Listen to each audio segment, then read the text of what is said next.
Depending on which day of the week you go online to see news articles or TikTok influencers talking about wealth, some will make you feel like absolute crap. They'll make you believe like, hey, you could manifest anything and it'll come true when it comes to making money.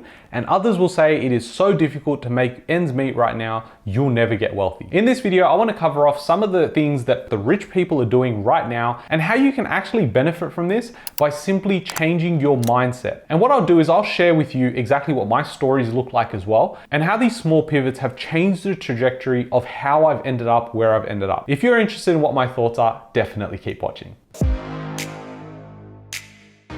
Hey guys, my name's Ravi and welcome back to Personal Finance with Ravi Sharma. If you're new here, smash that subscribe button because I talk about real estate, cryptocurrency, and financial freedom. When I'm not here on YouTube, you'll often find me at Search Property. That is the buyer's agency I run, and we've got a vlog that's been running on the channel. And we started a vlog a couple of weeks ago, and you should definitely go check it out if you want some entertainment as well as a realistic behind the scenes look at what happens at a buyer's agency. I'm gonna link up the playlist here. You'll see some stuff pop up on screen, but if you haven't already watched it, I think you will really enjoy it because we've got a bunch of cool characters, employees that work there, and the team now has surpassed 36 people. And ultimately, I just wanna recreate the office in Sydney. So if you want to support that journey, definitely go ahead and watch those videos and share it with someone that you think will enjoy it. Now, I saw this title pop up on the AFR as I sit there and read like a nerd. A mind trick helped Mike buy this 300K car. Next, a $15 million mansion. Millionaires reveal the money psychology hacks they swear by, detailing how delayed gratification can make you richer and more in control of your goals. Now, although these are rich people that are online and we have no idea if that's actually happened or what their stories are, and if you even find it relatable, I'm gonna share with you exactly how this stuff's helped me. Now, I may not be as relatable unless you've been following for a while. So I hope you guys have, and if you haven't, go watch the other videos, see my face, get bored of my voice, and come back. Apparently I sound like Scooby-Doo. I'm not sure why, but it's apparently to do with how animated my voice is. Anyways, we'll continue. For years, Michael Latcher sat a small replica of the Audi R8 V10 on his bedside table so he saw it every morning. The little car was a powerful motivational tool that Latcher, 45, says taught him self-control and the power of delayed gratification. Latcher is the chief executive of Outsourced, which provides offshore staff to international companies. He could have borrowed the money for the car, but he was determined to save so he could buy the real thing in cash. Really cool, and there's a picture of him with the car. I have no idea about cars, by the way, so I don't know if this is a good car, if it's a bad car. I'm sure you'll let me know in the comments down below. Now, the model sat by his bedside for 6 years until he purchased his dream car for $300,000 3 years ago. That toy model helped me manifest what I wanted. Latcher says, the visual reminder gave me something specific to work towards. I really wanted that car. Now, I'm gonna pause here for a second because for a lot of people, it might be the dream car, it might be the dream house, and it might be the dream, I don't know what else you buy. And the reason I say dream car or dream house, because we're talking about one now, and dream house because that's relevant to me. I've always known that I've wanted the amazing mansion. I've always known that I want a specific house with specific things in there. And I know it can sound quite lame or materialistic, but for me, I needed something to be my North Star. I wanted financial freedom and I knew I was gonna get there by investing well, working really hard, and I was gonna do that regardless. But I also wanted something else for myself.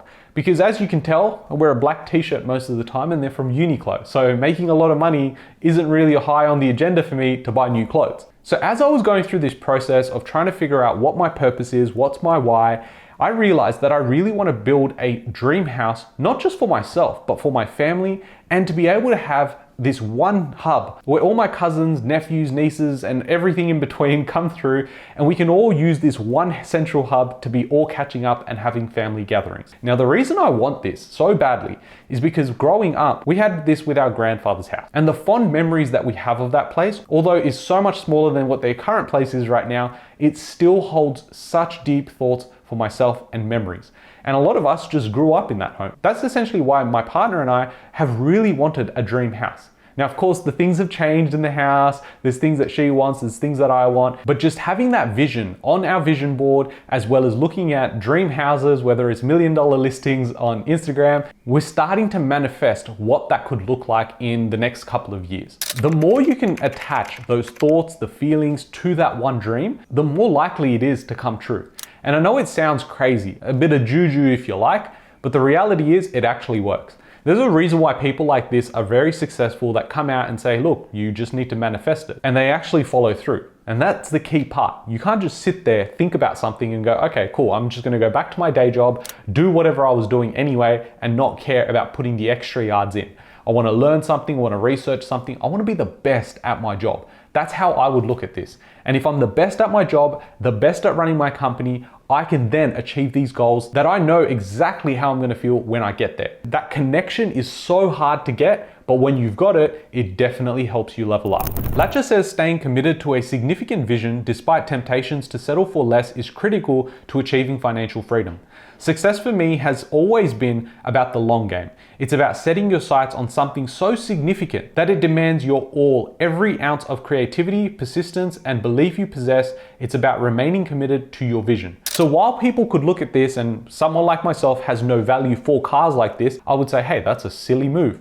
However, it is the North Star for him to have achieved the wealth and the financial freedom that he's achieved. Because he knew that he had to go out there, build the portfolio, build the investment portfolio and the company, and then after that, he would go and purchase his dream car. You would also have the option to go and settle for a house now or for a car now and then say, well, I've achieved what I wanted to achieve. I couldn't achieve my dreams, but I got close enough. And there's nothing wrong with that. But it depends on what level of success you really want. If you want to be in the top 1%, you have to think like the top 1%. And for me personally, I would much rather rent vest for a couple more years than to go and throw it away and say, hey, I can't afford the $20 million house. Instead, I'm going to go and buy something that I can afford right now because I really want my own place. There's obviously a balancing act because you could continue to kick the can down the road and never live in the moment. You've got to figure that out for yourself, depending on what your goals are, how quickly you want to get there, and what your North Star actually looks like. Delayed gratification. Deakin Business School's Campbell Hagen, a financial planning academic and behavioral researcher,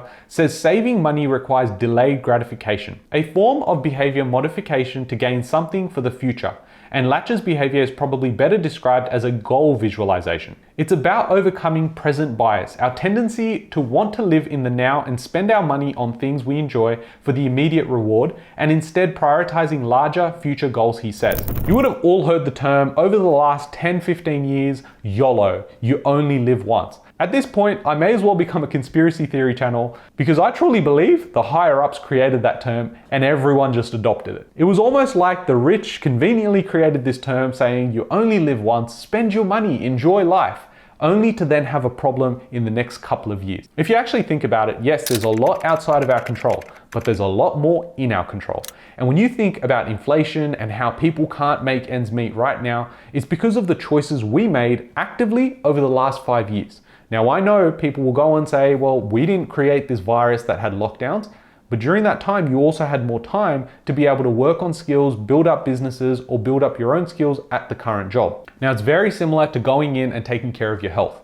If you decide today, hey, it's easier not to go to the gym because it's cold. I know this because that's exactly what I did this morning. But an easy solution today creates a bigger problem tomorrow. And that is where delayed gratification in moderation is actually really smart. Because if you go, well, it's harder today, but I know for tomorrow, it's gonna set me up even better. And you go to the gym for a week, you'll feel so much better after that week. You do it for 6 months, you'll feel a lot better after 6 months. And then you can go and combine a couple of these things. So you can go and visualize the ideal body physique you want to get to, or in this case, the ideal passive income number you want to get to. And you say, okay, I'm gonna reward myself when I get to those milestones.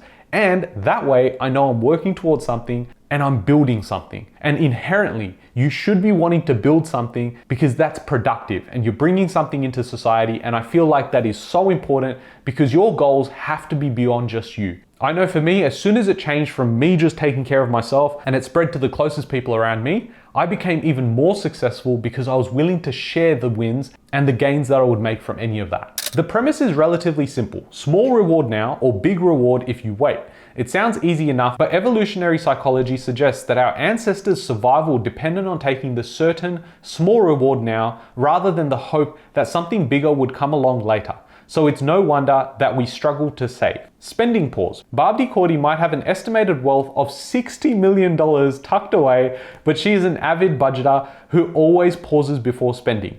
The Perth-based founder and owner of Enjo cleaning product empire, which turns over more than $100 million a year, likes to spend her money on experiences. Every second year, she spends around $100,000 on a skiing holiday with her family, usually in Europe, but she saves where she can despite it being a luxury break. $100,000. Wow. Well, I guess you're worth 60 million. That would seem like it's actually a budget trip. When we're saving up for a ski trip, I'll look for frequent flyer business class flights for free because I don't like flying economy anymore. Sometimes the planning and anticipation of a holiday is a lot more enjoyable than the holiday itself. I actually really agree with this. Now, up until a couple of years ago, I had never flown business class. And in my head, I thought it was the biggest waste of money, and I don't think I could ever get to that point where I could do that consistently. I also knew that if I ever went once, I would have to be comfortable to be able to do that time and time again, because once you go to business class, coming back to economy is so much harder. Now, one of those things that has helped me personally upgrade my life in terms of how I spend my money, save where I can, and spend it on other things like experiences, I can definitely relate to this part of the article. Because for me, when I'm traveling long distances, I want to travel in business class. And that means I have to save a lot more for the holiday because the flights are like 3 to 4 times more. And sure, there could be times where you could use frequent flyer points, but the reality of that happening every time is very, very unlikely. Now, there's a couple of things that happen when you start flying business class or you start experiencing certain things that require you so that you can spend a certain amount. It starts forcing you to level up. It puts you into a different frame of mind, saying, I'd rather travel a particular way, and if I can't travel like that, I'd rather not travel at all. So you could go from, instead of doing 3 trips a year, you might only do the 1 trip. But that 1 trip is so memorable because from start to finish, you've had it the way that you want. Other things can also occur. By going and experiencing such a luxury that I never thought I could ever afford, I made a promise to myself to say, now I want to be able to afford to travel like this all the time. In order for that to happen, I need to be making X amount, I need to invest X amount, and I'd rather do that than to spend it on lavish dinners that I could have over the weekend. Thankfully for me, a lavish dinner is KFC, but I don't have it as often anymore because some of you guys told me it was really unhealthy. I knew that. But I've actually chosen to take on that advice. DeCourty's caution could stem from a modest upbringing in a small village in Austria, or perhaps financial setbacks, including a divorce and the global financial crisis, which affected Enjo sales. You might have a lot of eggs in your basket, but don't spend money before you have it, she says. And I always like to have a little bit of money on the side in case there's a cash flow issue, instead of having to sell something if a crisis hits. And that is such an important point, especially when you're going out and investing. If you're going out there and investing 99% of your wealth into something, there is always a chance that you'll need that emergency money. And that's why I say you need the emergency buffer, because that will allow you to not make an emotional decision around your logical investment. It means that you don't have to sell at a rush, especially if you're in shares or crypto. You might find that the market's crashing or you need that cash up front. You're gonna end up selling at the worst time. It's just how it works. That's why I've always liked property, because even in my 20s, being emotional about certain things meant that I couldn't actually use that money, because by the time I would want that money, it would be too late. I'd be over whatever I wanted. It's like taking out equity to try and buy a PS4. It wasn't gonna happen. Lache is adamant that waiting is a wealth building tool he'll use for the rest of his life. He's saving to buy a mansion on a beach somewhere, which he reckons will set him back around $15 million.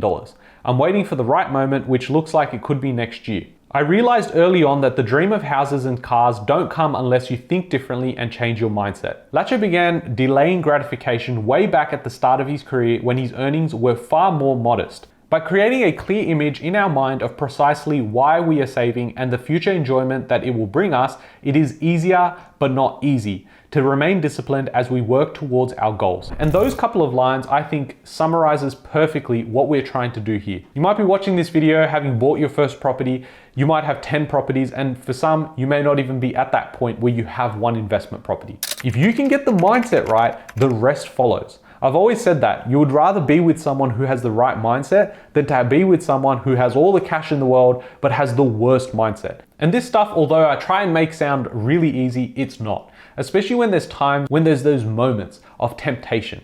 Much like when you're out there and you're going, I'm gonna be really healthy today. And then you see a notification come on the app saying $10 for 10 chicken tenders. That is what defines you. And if I can get through that notification and still persevere to going and eating healthy, it's the same way as what we should look at when it comes to our finances.